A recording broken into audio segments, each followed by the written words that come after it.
دا شکلونه لرو او هڅه به وکړو چې هر شکل وپیژنو. ښه، دا لومړی شکل خو لکه د سپوږمۍ په شان دی، لکه په اسمان کې پوره سپوږمۍ، خو دې ته موږ دایره وایو. کله چې ریاضي کې مخې ته لاړ سو نو د دایرې له ډیرو تعریفونو سره به مخ سو، خو یو ساده تعریف یې دا دی که چیرې موږ د دایرې مرکز وټاکو او بیا د دایرې له یوې خوا نه بلې خواته یو خط د همدې مرکز په سر کش کړو، نو د دې خط اوږدوالی تل یو شان دی، یو شان د بل خط اوږدوالي سره چې له همدې مرکز نه تیریږي او د دایرې دوی خواوې سره نښلوي. خو که چیرې یو شان داسې شکل ولرو نو دا دایره نه ده بلکې بیضوي ده. ټولې دایرې بیضوي هم دي، خو هره بیضوي دایره نسی کېدی. مثلا په دې بیضوي کې که وګورو نو دا خط چې له مرکزه تیر سوی اوږدوالی کم دی له دا بل خط نه چې له همدې مرکز نه تیر سوی، نو دا شکل چې دلته دایره نه ده، دایره مو دا ده. ښه، اوس دا بل شکل څه نومیږي چې درې زولې لري، یوه، دوه او درې، او همدا درې کونجه لري، یو، دوه، درې. نو که شکل مو درې زوله ولري د مثلث په نوم یادیږي. هر ځای چې د لاتین نوم نه د مخې ټي آر آی لیکل سوی وو د دریو معنا ورکوي. دلته هم مثلث یعنی درې زولي. اوس به دا نور شکلونه وګورو. ستاسو په نظر هر شکل څو زولې لري؟ که دې پاسني شکل ته راسو نو یوه، دوه، درې او څلور زولې. دا بل شکل هم لري، یوه، دوه، درې او څلور زولې. دلته هم یوه، دوه، درې او څلور، او په دا بل شکل کې هم یوه، دوه، درې او څلور زولې. نو ټول شکلونه څلور زوله لري. نو هر شکل چې څلور زوله ولري ورته څلور زولې وایو.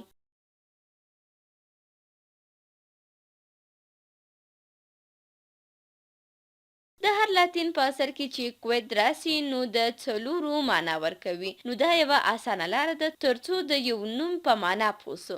ځکه چې دا شکلونه څلور زوله لري، د همدې لپاره د لاتین نوم سر کې یې څلور راځي. خو دا ټول څلور زولې بیلابیل ډولونه لري. دا کیدای سي یو څلور زولې په دا شکل وي. ځکه هر شکل چې یوه، دوه، درې او څلور زوله ولري نو څلور زولې ده. اوس نو راځئ چې دا شکلونه یو یو وګورو. ښه، په دې شکل کې که چیرې دا کنجونو ته ځیر سو نو ګورو چې دا ټول د مربع په څیر دي، یا هم ځینې وخت ورته قایمه زاویه وایي. نو که چیرې د یو شکل څلور وړه کنجونه د کوچنیو مربعو په څیر وي یا هم قایمه زاویه وي لکه دې شکل غوندې، نو شکل مو د مستطیل په نامه یادیږي. او که دا لاندې شکل ته راسو نو دې ته مستطیل نسو ویلی، ځکه که کنجونو کې یې کوچنی مربع رسم کړو ګورو چې دا کنجونه د مربع نه توپیر لري، یعنی کنج د مربع په څیر نه دی. نو دا کوچنی کنج مو د زاویې سره یو شان نه دی، یعنی دا زاویه قایمه زاویه نه ده. دا بله هم همداسې. نو دا شکل مستطیل نه دی، ځکه څلور وړه کنجونه مو د مربع په څیر نه دي، او دا بل شکل هم مستطیل نه دی. دلته څرنګه چې ګورو د کنجونو زاویې مو قایمې زاویې نه دي، نو دا لاندې دواړو شکلونو ته مستطیل نسو ویلی. اوس به راسو دې شکل ته، نو ګورو چې دلته کوچنی مربع رسمولی سو، یعنی هر کنج د یوې مربع په څیر دی. یا ویلی سو چې د څلورو واړو کنجونو زاویې قایمې زاویې دي، نو دا شکل هم مستطیل دی.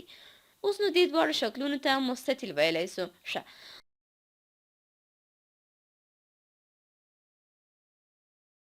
اوس د ارغواني شکل په خپله یو ځانګړی مستطیل دی، ځکه سربیره پر دې چې ټول کنجونه قایمې زاویې دي، بله ځانګړنه یې دا ده چې ټول زولونه یې هم سره مساوي دي. لکه دې شکل ته ګورو چې دا زول مساوي دی له دې زول سره، او مساوي دی له دې زول سره، او هم مساوي دی له دې زول سره. نو که چیرې د یو شکل ټولې زولې یو بل سره مساوي وي او زاویې هم ټولې قایمې زاویې وي نو دې شکل ته مربع وایو. نو ویلی سو دغه شکل چې دلته معلومیږي یوه مربع ده، د مستطیل یو ځانګړی ډول. دې شکل کې ټولې زولې سره مساوي نه دي، خو دلته بیا ټول مساوي دي. اوس که دلته لاندې راسو ګورو چې ټولې زولې سره مساوي دي، یوه، دوه، درې او څلور، خو د کنجونو زاویې قایمې زاویې نه دي.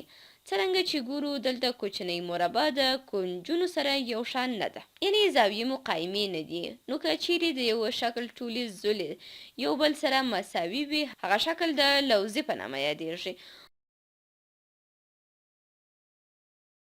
اوس شاید تاسو ته پوښتنه پیدا سي چې آیا مربع ته هم لوزي ویلی سو او که نه؟ هو، ویلی سو. نو یوه مربع په عین وخت کې یو مستطیل ده او هم لوزي.